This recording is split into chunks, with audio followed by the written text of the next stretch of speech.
This video is the third part of a series of 4 videos presenting the top 24 heavy metal and hard rock albums of 2024. In the last 2 rounds, there were great releases from bands across the metal spectrum. We notably talked about the new Judas Priest, Kerry King, Fit for an Autopsy, and Astral Doors albums, among others. In this present round, I think that many picks might surprise you. There are albums you probably didn't see in many people's top albums list for last year, but I think that those are high-quality records that deserve a place under the spotlight, so here they are. Welcome back to Metal Planet, I am Max Gray. Number 12. War Machine is the 12th studio album by Invincible, a really underrated band from California. The sound of this formation is a mix of traditional heavy metal, speed metal, and neoclassical metal. In some songs in War Machine, the guitar melodies are reminiscent of the types of melodies that you could hear in a classical music composition. The main thing that stands out from this record is the shred guitar playing of Chris Impellitteri. He is a spectacular guitarist that can play really fast, but he also has the ability to compose effective riffs that make you want to headbang. You can understand the full scope of his talent in the song Out of My Mind Heavy Metal. It contains an absolutely phenomenal guitar solo that is played really fast. If you like shred guitar playing, I highly encourage you to check out this song. In addition to the impressive guitar playing, the album also benefits from the presence of Paul Bostaph of Slayer behind the drum kit. His precise way of playing complements the guitar playing really well. Bostaph also appears on the new Kerry King record that is the album number 19 in this top 24, so it was a productive year for this drummer. Number 11. Blitzkrieg is another band that is really underrated.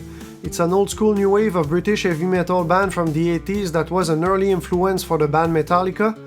Blitzkrieg's eponymous song was notably covered by Metallica in 1984. With their new album, the members of Blitzkrieg have managed to release one of the best records in the band's career. It is full of highlights.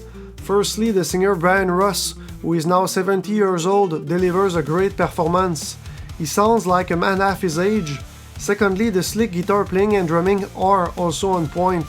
It's not the most technical playing you will hear, but it seems like every note falls into place. Thirdly, the lyrics in the album are interesting and varied. They are inspired by different topics like dragons, conspiracy theories, and the Greek mythology.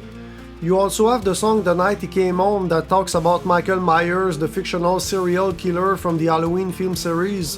When I reviewed this album last summer, I gave it a score of 7.5 out of 10, but my appreciation of this one has increased since. If you like the new Judas Priest album that is in this top 24, there is a good chance that you would like the new Blitzkrieg record. Number 10. The singer Charlotte Whistles launched her solo career in 2021 after leaving the band The Lane. With her third solo album, The Obsession, you can see that going solo was a good move for her music career. This record is a really solid release. For the most part, it has an accessible sound with colorful textures and memorable melodies that will stay in your head after you're done listening to it. Being a release from a symphonic metal artist, there are strings and orchestral elements in the record for sure. On some tracks, there are also aggressive, genty riffs, so a good balance in the album was achieved between metal, orchestral, and pop music characteristics. Many tracks in The Obsession like The Exorcism and Dopamine have a notable mesmerizing vibe. As a cherry on top, 2 high-profile guests are present in 2 different songs in the album, Simone Simmons of Epica and Alyssa Whitegloves of Arch Enemy. Many music videos were released to promote The Obsession, which is a testament to the strength of this record. I feel that this release is appropriately named. After listening to it for the first time, I wanted to listen to it again and again. Number 9. In the review I did for the new Linkin Park album, I said that From Zero was probably going to end up in my top 10 heavy metal and hard rock albums of the year, and it did manage to find its place in the top 10. A number of longtime fans of the band have been reluctant to accept someone else filling Chester Bennington's shoes, but when you get past that, you realize that From Zero is successful on different levels. The vocals of Emilia Armstrong are powerful, and the hoarseness in her voice fits the songs really well.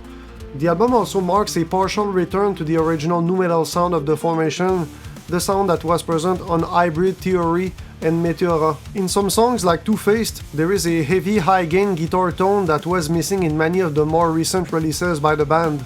This particular song is a really solid throwback to the golden era of the band, which is great. In addition to being a partial return to Linkin Park's nu metal roots, From Zero also contains softer songs with more pop elements, so fans of the more accessible releases by the band will also find something here that they can like. The new Linkin Park album is a great start for the 2.0 version of the American formation. Number 8. The title Living Chaos is a perfect description of the sound that you're going to find in the most recent Oceano album. This release has an ultra-aggressive sound. Some tracks are even giving Cannibal Corpse a run for its money in terms of brutality, which is saying a lot. The main highlight in Living Chaos are the vocals of Adam Warren, of course. They sound absolutely brutal and demonic on this release. The performance of the singer is among the best metal vocal performances of 2024 for sure. In the songs in Living Chaos, one thing that is out of the ordinary for a deathcore release is the presence of intros and an interlude with a cinematic and atmospheric sound. Those intros feature futuristic keyboard parts that wouldn't be out of place in a Blade Runner soundtrack, and they add a special spice to the record. In contrary to some of the last releases from other deathcore bands like Whitechapel and Suicide Silence, who have tried to expand their sound with mixed results by adding new elements like clean vocals and by toning down the brutality, Oceano stays true to the classic deathcore formula with Living Chaos. It's unfortunate that Adam Warren recently announced that Oceano would disband in 2025 because the new album cemented the presence of this formation among the deathcore royalty. Number 7. There has been a huge evolution in the sound of Job for a Cowboy since the early days of the band. The first proper release of the formation, the 2005 extended play Doom, was firmly in the deathcore genre. The next releases of the band adopted a more conventional death metal style, while the 2014 album Seether contained some progressive metal influences. This is what we are getting again with Moonhealer, an album rooted in the death metal genre, but that contains progressive metal elements as well. The new album was the first Job for a Cowboy studio record in almost 10 years, but this long break didn't affect at all the potency of the band. The vocals of Johnny Davey are powerful, the drumming is impressive and the guitar riffs are intricate.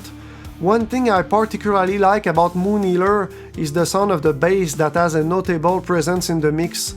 Although the bassist of Job for a Cowboy has confirmed in interviews that he didn't use a fretless bass during the recording of Moonhealer, the bass sound in this record is similar to the sound of a fretless bass, and this distinct and rich bass sound that is used in Moonhealer contribute to make the new Job for a Cowboy record a standout release for 2024. So that was the third round of albums for this top 24.